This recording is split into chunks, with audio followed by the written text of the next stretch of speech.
Sir সেই ভয়ঙ্কর গল্পটা বলেন স্যার। ভড়ঙের গল্প? জি স্যার। খুব ভালো লাগে ভড়ঙের জি গল্প। স্যার। তো অনেকদিন আগে একবার স্কুলে বলেছিলাম। স্যার স্কুলে শুনছিলাম। হ্যাঁ হ্যাঁ, আমি তো আসলে তোমাদের নিয়েই বেঁচে আছি। জি জি স্যার। তা শোনো আর কি। একদিন এক ভড়ং কি কাকে বলে জানো? ভণ্ড। জি। আমরা সাধারণত ভণ্ড, ভণ্ড, কিন্তু ওর শুদ্ধ ভাষায় ভড়ং বলে। জি।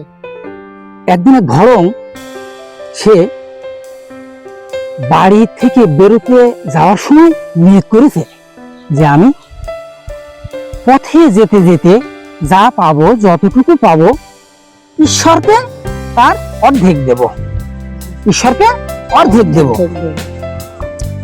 তো তারপরে কিছু দূর যেতেই সে দেখলো একটি থলি ভর্তি। সে ভাবলো, মালকড়ি মানে পেয়েছি, আজকে আমাদের খুব যাত্রা ভালো। তারপর দেখা গেল যে তার ভিতরে দেখা গেল কিছু বাদাম আছে আর কিছু খেজুর।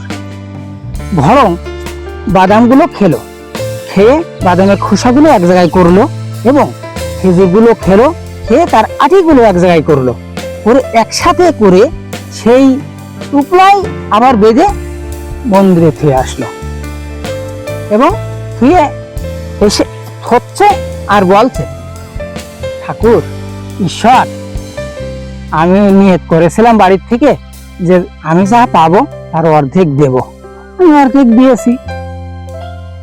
তা এই যে কাজটা কিছু কিছু মানুষ আমাদের সমাজে, আমরা লোক না, আমরা কিছু মানুষ সুযোগ পেলে ঈশ্বরকেও ঠকাই।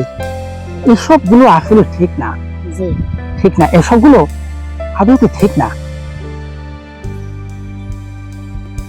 ধন্যবাদ ধন্যবাদ স্যার, আপনার গল্পগুলো আসলে অনেক সুন্দর, আমাদের ভালো লাগে। তোমরা এই গল্পগুলো শুনে শিক্ষা নিও। জি স্যার। তোমরা, আমি তো ছুটিতে বাড়ি আসলে তোমরা তো আমাকে স্থির হয়ে থাকতে দাও না। জি স্যার। আমি যে একলা একটু ঘুরবো লেকের ধারে, ছুটিতে বাড়ি আসি, তা তোমরা তো শুনবা না। যাই হোক আর কি, আপনার গল্প শোনার জন্য আমরা সবসময় আছি। হ্যাঁ, আমি তো শুনছিলাম যে কয়েকদিন আগে তোমরা যে বাসায় এসেছিলে। তা যাই হোক আর কি, আসবো, অসুবিধা নেই, আমি অতিষ্ঠ হই না, তোমাদের গল্প বলার জন্যই তো আমি আছি। ঠিক আছে, ওকে, সবাই ভালো থাকে। আল্লাহ হাফেজ।